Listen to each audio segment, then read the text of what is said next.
If you were seeing someone and they suddenly pulled away, they became distant, and they left you in the dust, well, this video is going to hit hard because I'm going to tell you the real reason that they left. When you see what's really going on, you'll understand how you can reverse this process and win them back and actually create a better relationship where you never have to worry about this again.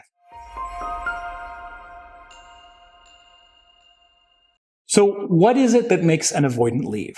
Well, the short answer is that avoidants leave because of a lack of emotional independence. To understand what I mean, we need to talk a little bit about what makes avoidance different in relationships.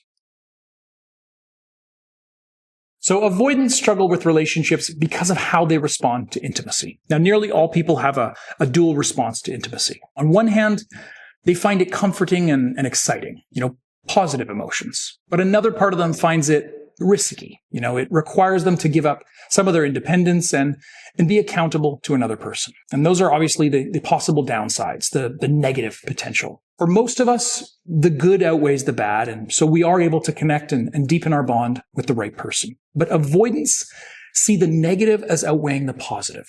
Sure, they enjoy being close to you, they like connecting with you and creating a bond, but they tend to focus on the negative potential that represents. So every moment of connection is tainted with fear. The idea that you might ask too much of them, that they won't have the emotional bandwidth to give you what you want, or they'll come to rely on you and then potentially lose you and wind up heartbroken. So this is really what drives avoidants to act the way that they do. Every missed text, every time they seemed distant or pulled away from you when you were trying to hold them closer, it was really all driven by their fear. But that's not actually the whole story, because avoidants are able to actually create relationships that do work in the long term. So what sets those successful relationships apart? The thing that makes avoidants stick around is also what makes them feel safe and secure in a relationship. And that is, as I alluded to before, emotional independence. Now, emotional independence is the ability to regulate your own emotions without relying on others. It's the ability to meet your own emotional needs, to manage stress and maintain self-worth without requiring someone else's presence. So it means, seeking your own approval before the approval of others, and really being able to provide a sense of safety, security, and validation to yourself. Now, emotionally independent people are able to maintain strong boundaries, and they actually communicate these boundaries rather than lashing out, going cold, or just running away. So emotional independence is the key to a healthy relationship because it allows you to handle distance and closeness with ease and without creating more issues for your partner and for yourself. So if you can foster emotional independence in your relationship, then neither you or your ex will really need to feel the kind of negative emotions that led to your breakup in the first place. Sure, there are still going to be ups and downs, but they'll be manageable. And because you'll be able to communicate more easily, the conflict that split you apart will actually bring you together. But here's the key. Not only is it important for you to cultivate emotional independence, it's also something that your ex needs to feel if they're ever going to really be happy. Now, I know it may feel like avoidants are very emotionally independent. I mean, they hardly seem to need you at all. But in reality, they're still driven by their fear. And that creates extreme reactions, like pulling away suddenly and even ending the relationship. They can't self-soothe because they lack that emotional independence. Now, of course, you can't change their emotional landscape for them and, grant them that kind of emotional independence without their input. But what you can do is create an environment where it's more likely to come out on its own. And it all starts with creating this independence in yourself.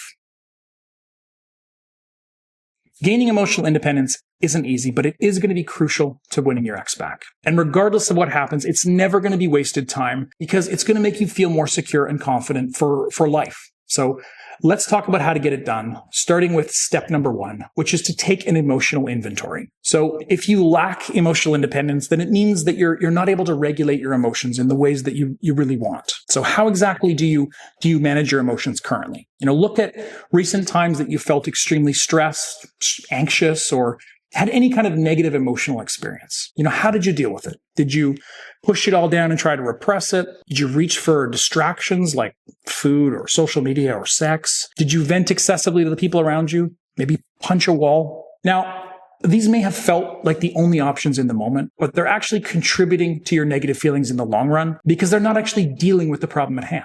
And the truth is that you can't really hide from emotions for long. All you're doing is delaying the inevitable and making yourself feel worse. Distractions have their place, but if they don't align with your values, they're just going to drag you down. And the same really goes for over-reliance on friends to help regulate your emotions. If you always call your friends up at the first sign of trouble, you'll never build your own emotional regulation skills. So instead, you should focus your mind on number 2, which is to develop better coping skills. Really, coping with negative emotions is what it's all about. Instead of making your bad mood everyone else's problem, you need to develop skills that will allow you to solve these issues yourself so that you can move on with your day and with your life. So let's talk about positive coping skills. Now, the first is actually going to be distraction. Now, I know that I said distraction is never the end goal, but at times when nothing else works, distraction can help you calm down and reach a more neutral state where you'll be able to actually work on the issue. But that is assuming that these are healthy distractions. So things like, exercise or cleaning or spending time outside, those are what you should be reaching for instead of, junk food and binge watching TV. And then once you've calmed down, at that point, then you can focus on working through your feelings in an actual constructive way. Tools like, meditation and journaling can be really helpful here. But really, any attempt to sit with the issues and think about them in an objective way is going to be helpful. I know it might be painful, but 5 minutes of focused breathing is going to be a lot better than an entire day of negative thoughts. And that brings us to step 3, accept what you can't change. Now, really, the biggest thing that stops people from achieving emotional independence is a sense of perfectionism. They find, small issues in their lives and they really fixate on them. It's easy to obsess over what's wrong, so that we can really just get stuck on it for an entire lifetime. Because the truth is that there are so many problems that we can't or won't actually fix. Sure, it would be amazing to have 6-pack abs, but is it going to be worth it in the long run? If you decide it's not, which most people do, then you need to go in the opposite direction and really work on accepting your body the way it is. Because the alternative is just mental torture. So accept the parts of your life that are never going to be perfect because you're the one that has to live with them. And that leads us nicely to step 4, which is don't blame your relationship for everything. When people suffer negative thoughts and emotions, they look for a solution. And failing that, they look for a scapegoat, something or someone that they can blame so they don't have to take accountability. So for example, we may blame our parents for not loving us enough in childhood, or we might blame our boss for not promoting us to the job we deserve. Or, and this is very common, we may blame our partner for not anticipating and fulfilling our every need. And this is really convenient. They're right there in front of you. And I'm sure there are ways that they fail to live up to your expectations, which makes you feel terrible. But it's also very easy to let these thoughts consume you and turn your partner or your ex into a villain, someone who's the cause of all your problems. And that resentment will drive a wedge between you and your ex, no matter how much you want them back. Avoidants do tend to put a lot of pressure on their partners, even if it doesn't always feel like it. What I mean is that, they expect you to be the one to push the relationship forward, to reach out to them and to make them feel close to you, but not too close.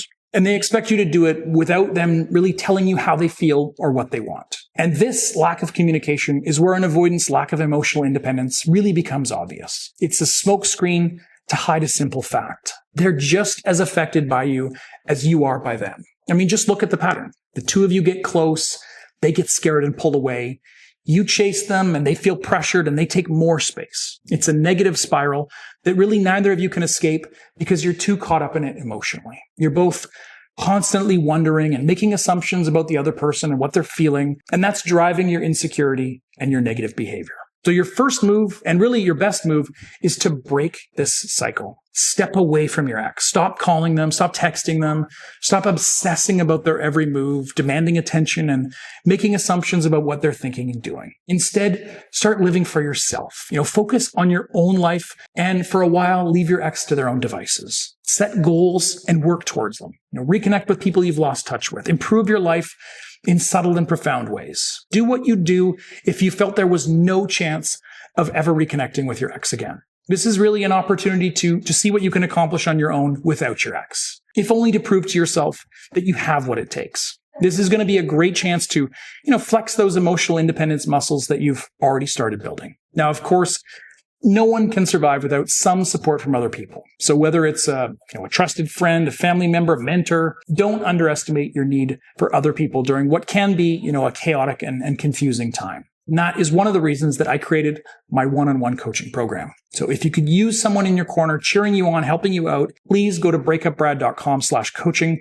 and check out my current availability. When you sign up, I'll work with you. I'll help you to put together a plan to win back your ex while maintaining the emotional independence that you've created. Again, to learn more and sign up today, go to breakupbrad.com/coaching. So while you're doing all this work on yourself, what about your ex? Well, that really is the beautiful part, because if you're able to do this, you're not only going to build your own emotional independence, you're also going to help your ex build theirs as well. Because if you take this space from them, you won't be around to be blamed for their problems, to be treated like a villain, to be run from. And the less they see you, the more they'll have to turn inward to find the real source of their problem, which is, of course, their own avoidant strategies. Without the distraction that you're providing them, the pattern is going to be impossible to ignore. They're going to see that they are the one always running away from their problems. They're the one who's doing the bare minimum in their relationships. They're the person avoiding conflict and connection and then wondering why they always end up alone. And these are the realizations that will make your ex want to change. They'll see that they've become reactive, acting in response to their fears rather than their values. And that is when they're going to start to shift their behavior.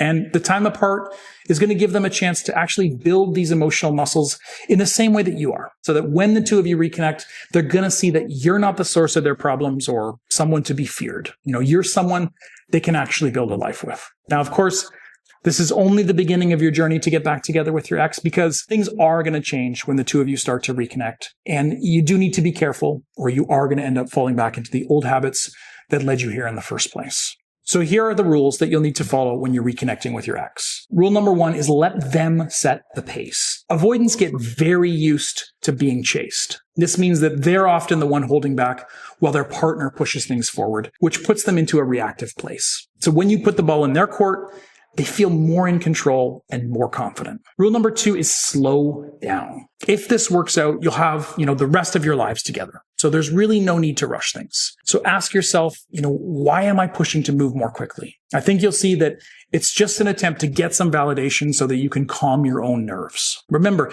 emotional independence means finding that validation within yourself. And rule number 3, don't get sucked back in. Now, relationships are, of course, amazing, but that can be a problem because, they can feel so good that we give them all of our attention. And then we let, the other parts of our lives flounder. And then the relationship takes a downturn and we feel like our entire life is falling apart because that's where we've put all of our focus. So maintain your life outside the relationship to maintain your emotional independence. Maintain your emotional independence to keep you both feeling secure, and you'll keep your relationship. All right, that just about brings us to the end of today's video. I hope that you've now found some good information here and that you can use what you've learned to rebuild some of that confidence that your breakup has taken from you. And in the process, I know that this work will bring you closer to your ex, even if it might feel like you're millions of miles away right now. That's it. Thank you so much for watching. Don't forget to check out breakupbrad.com/coaching to work with me one-on-one. And as always, please like this video, subscribe, and watch the related videos if you want to learn more about how to reconnect with your ex. Best of luck. See you next time.